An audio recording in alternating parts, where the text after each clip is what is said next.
जब आप कहते हैं कि राजनीति में आ गई है राम, जब कांग्रेस पार्टी को वोट चाहिए तो कहती है ना कि हिंदू पार्टी है। कहा नहीं कि मैं शिव भक्त हूं, जनेऊधारी हूं और कोट के बूट के ऊपर पहन लिया था जनेऊ। अब ये किसने कहा था?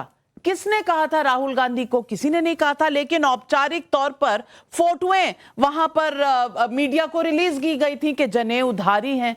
अब ये रामनीति थी कि ये राजनीति थी? आप देश को समझा दीजिए। दूसरी बात, शंकराचार्य की बात करते हैं आप। वाह, 2004 में शंकराचार्य ज्ञानेंद्र को अरेस्ट किसने करवाया था? वही अथॉरिटी जिनके बारे में आज राहुल गांधी कह रहे हैं कि वो हिंदू धर्म की अथॉरिटी हैं। उन्हें अरेस्ट करने समय कुछ सोचा था आचार्य जी? अब ये कौन सा हिंदू धर्म है? ये कौन सा धर्म है जहां चित भी मेरी पट भी मेरी, सुबह हो तो मैं कुछ कह दूं, शाम हो तो मैं कुछ और कह दूं उसके विपरीत? ये कौन सा धर्म है और ये राजनीति है? ये क्या हो रहा है?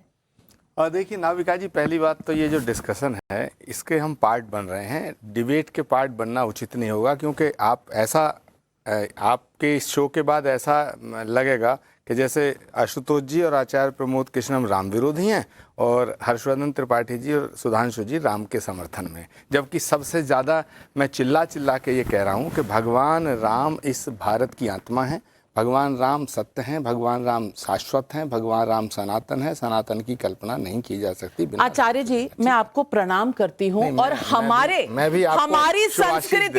हमारी संस्कृति में किसी आचार्य को चिल्लाकर कुछ नहीं कहना पड़ेगा। वो धीमे से भी कहेगा, हम मान लेंगे कि वो राम भक्त है। चिल्लाना आपको अपनी पार्टी में पड़ता है। दुख की बात ये है, आवाज वहां आपकी दबाई जाती है, यहां कोई नहीं दबाएगा। और यहां आपको पूरी इज्जत के साथ हम मानते हैं कि आप राम भक्त। आपका आभार। ठीक है, दूसरा विषय ये है कि सुधांशु जी ने 2-3 बातें जो कहीं, बिल्कुल मैं सहमत हूँ। भगवान राम सबके हैं, भगवान राम से ही ये सब कुछ चल रहा है, हम तो सब मानते हैं। आशुतोष जी के ऊपर ये कहा गया कि वो एथिस्ट हैं, वो नास्तिक हैं, वो खुद कहते हैं, हर डिबेट में कहते हैं, इसीलिए मैंने। पर मुझे ऐसा लगता है कि उनका नाम ही आशुतोष है, भगवान शिव का जिसका नाम हो वो एथिस्ट कैसे हो सकता है? बिना भगवान के तो कुछ हो ही नहीं सकता। हे आशुतोष जी महाराज, डॉक्टर के पास ले जाना पड़ेगा। ये कैसे हो गया आशुतोष? राज जी का नाम रामराज है। हाँ, हे आशुतोष जी, मैं तो आपका नाम सुनकर ही आपको प्रणाम कर लेता हूँ, क्योंकि भगवान शिव को आशुतोष कहा जाता है। अब दूसरी बात जो कहना मैं चाहता हूँ, देखिए मानस की पूरी कथा भगवान शिव कहते हैं। बिल्कुल, भगवान शिव कहते हैं। मैं तो मानता हूँ कि रामचरित मानस की कथा आशुतोष जी भी कहेंगे, कहना शुरू ही कर दिया। अब जाकी रही भावना जैसी नाविका जी, प्रभु मूरत देखी तिन तैसी। अब एक बात जो सुधांशु जी ने कही, मैं उसका विरोध करना चाहता हूँ। सुधांशु जी का पूरा जो वक्तव्य है वो इस दिशा में जा रहा है कि जैसे भगवान राम को जनाने का, भगवान राम की मर्यादा को पहचानने का, भगवान राम के अस्तित्व को स्वीकारने का जो कार्य हुआ है वो भाजपा ने किया है या उन्होंने किया है। मैं इसका विरोध करता हूँ। नंबर 1, 1980 में भाजपा की स्थापना हुई। राम तो आदिकाल से हैं, राम के बिना तो सृष्टि की कल्पना नहीं की जा सकती है। 1925 में लगभग जो है आरएसएस की उत्पत्ति हुई, लेकिन राम तो उससे भी पहले से हैं। दूसरा, हेडगेवार जी आरएसएस के संस्थापक माने जाते हैं, लेकिन जब आरएसएस की स्थापना हुई है उससे पहले वो कांग्रेस के हिस्सा थे।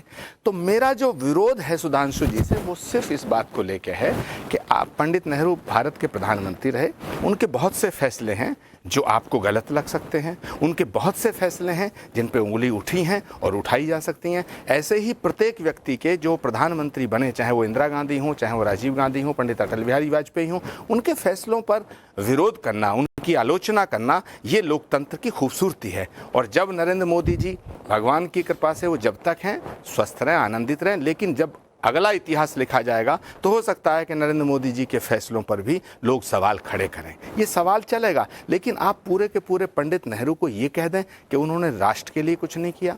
आप कांग्रेस पार्टी को ये कह दें कि वो राम विरोधी है। मैं आशुतोष जी की बात से सहमत हूँ, हालांकि पार्टी के भीतर मैं खुद ये बात कह रहा हूँ कि भगवान राम से मत लड़ो, भाजपा से लड़ो। मैं कहना चाहता हूं कि भाजपा से लड़के भाजपा को हराया जा सकता है, लेकिन भारत में भारत के जनमानस की भावनाओं को ठेस पहुंचा के भगवान राम से लड़के राम को नहीं हराया जा सकता है। तो मैं कह रहा हूं, लेकिन सवाल इस बात का है कि जो मैं कह रहा हूं तो मेरी सराहना होनी चाहिए, मेरे मेरे मेरे को प्रोत्साहित करना चाहिए, लेकिन मुझ पर आप भी उंगली उठा रही हैं, आप भी तीर मार रही हैं, वो भी जहर में भिगो भिगो के मार रही हैं। तो मैं कतई नहीं, कतई नहीं। एक सेकंड, भारतीय जनता पार्टी कहती है कि आचार्य प्रमोद कृष्णम राक्षसों के साथ खड़े हैं, और अभी सुधांशु जी का अगला डायलॉग होगा, कल की पीठाधीश्वर देखिए ये विदुर बन गए हैं, कौरवों के साथ खड़े हैं। और मेरी पार्टी के भीतर लोग कहते हैं, यानी कि बीजेपी कहती है आचार्य प्रमोद कृष्णम राम मंदिर जा रहे हैं, आचार्य प्रमोद कृष्णम राम मंदिर का दर्शन करने जा रहे हैं, आचार्य प्रमोद कृष्णम भाजपाई हो गए हैं, और भाजपा कहती है आचार्य प्रमोद कृष्णम कांग्रेसी हैं। भाई मैं जाऊं तो जाऊं कहां? टाइम्स नाउ के स्टूडियो में देखिए वैसे जो हम सुधांशु जी, मेरा सवाल है सुधांशु जी से, मेरा सवाल ये है कि सुधांशु जी, प्रत्येक पार्टी में हर एक प्रकार के लोग होते हैं, जैसे एक भांति भांति के, जैसे एक सीरियल आया था ना, कि वो एक सीरियल आया था विक्रम बेताल, उसमें जो बेताल सिर पे बैठता है तो मति भंग कर देता है। तो हमारी पार्टी में भी कुछ बेताल हैं जो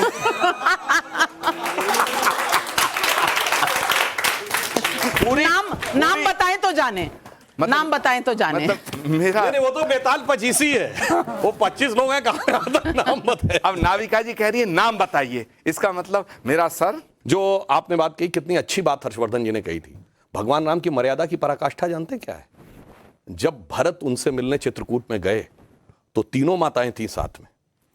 कैकेयी कहती हैं कि मैं अपने वचन के बंधन से मुक्त करती हूं बेटा तुमको, तुम वापस चलो। तो राम क्या कहते हैं? वचन मेरे पिता का था, अब पिता नहीं है। तो अब पिता नहीं है तो मेरा वचन जो पिता के प्रति था वो पिता वापस ले सकते थे, अन्य किसी के द्वारा नहीं, अन्यथा उनकी आत्मा कष्ट होगा। जो कहा रघुकुल रीत सदा चली आई, प्राण जाए पर वचन न जाई, ये उच्चतम आदर्श थे। ये आदर्श की पराकाष्ठा है कि यदि मेरे पिताजी मृत्यु से पूर्व कुछ कह गए तो अब उसके लिए मुझे जीवन में जो सहना पड़ेगा सहूंगा। इसलिए भारत की सभ्यता अनादिकाल से आज तक बची हुई है, ना दुनिया में सारी सिविलाइजेशन खत्म हो गई। मगर मैं एक बात और कहना चाहता हूं कि जो इन्होंने बात कही सच सही है कि डॉक्टर हेडगेवार पहले कांग्रेस में भी थे। 1920 के नागपुर अधिवेशन में उन्होंने पूर्ण स्वराज का प्रस्ताव लाने का प्रयास किया, जो कांग्रेस ने नहीं पारित किया। यानी तब तक कांग्रेस टोटल इंडिपेंडेंस के लिए नहीं लड़ रही थी, वो उसने 1930 26 जनवरी को लाहौर कांग्रेस अधिवेशन में पारित किया। इसीलिए 26 जनवरी को गणतंत्र दिवस मनाया जाता है, क्योंकि उस दिन कांग्रेस ने पारित किया था पूर्ण स्वराज। यानी 10 बहुत साफ है कि इंडिपेंडेंस की लड़ाई 1930 के बाद की थी, उससे पहले की अलग थी। मगर जो इन्होंने कहा साहब जवाहरलाल नेहरू जी को हम ऐसा कह देते हैं वैसा कह देते हैं, तो मैं एक उदाहरण देना चाहता हूं। जवाहरलाल नेहरू जी ने 1959 में ललित कला अकादमी में अपने एक उद्बोधन में, और मैं सोर्स के साथ कोट कर रहा हूं, selected works of Jawaharlal Nehru series 2 volume 47, page number भी कहिए तो बता दूंगा, एडिटेड बाय एस गोपालन, जो ऑफिशियली कराया गया, जिसमें वो क्या कहते हैं कि मैं दक्षिण भारत के बड़े बड़े मंदिरों में जाता हूं तो मैं डिप्रेस्ड फील करता हूं, मुझे बड़ा अटपटा सा लगता है, मैं घबरा सा जाता हूं। और उसी भाषण में वो कह रहे हैं मगर ताजमहल में आकर देखकर मुझे एक आनंद की अनुभूति होती है।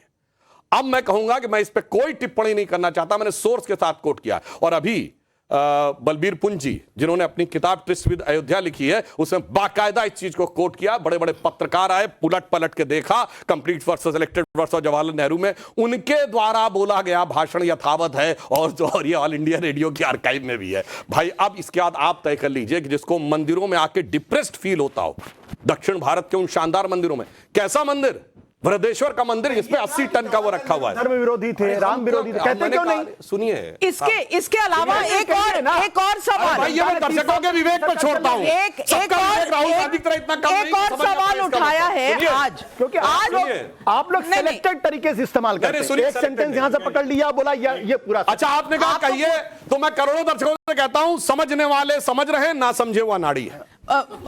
आशुतोष नहीं कहा आपने, ये मैंने सही किया, लेकिन